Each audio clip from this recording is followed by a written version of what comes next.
Sveiki, brangus klausytojai. Su jumis Aušra ir podkastas 5 minutės. Žėrinti anglis.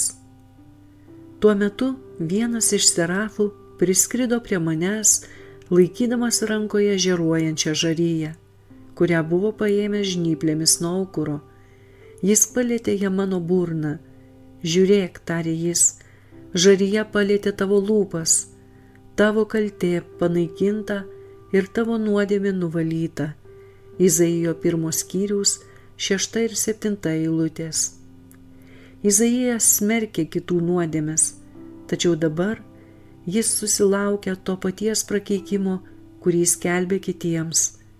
Jis buvo patenkintas savo negyva ir šalta Dievo garbinimo ceremonija. Viso to jis nežinojo, kol viešpats jam nedavė šio regėjimo. Žvelgiant į šventovės šventumą ir didingumą, kokia menka pasirodė jo išmintis ir nereikšmingi jo talentai, koks nevertas ir koks netinkamas šventam tarnavimui jis buvo. Izaijui duotas regėjimas atspindi Dievo žmonių būseną paskutinėmis dienomis.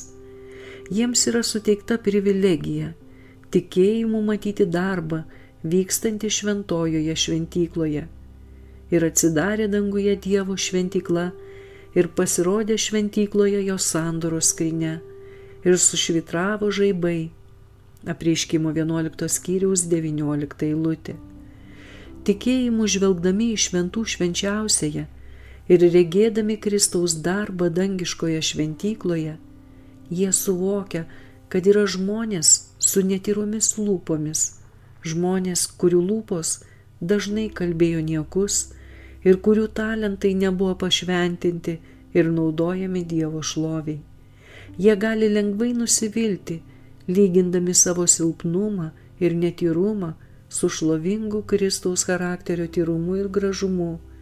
Jie turi viltį, jei jų širdis kaip Izaijo gaus tokį poveikį, kokį yra numatęs viešpats, ir jei jų sielos nusižemins prieš Dievą.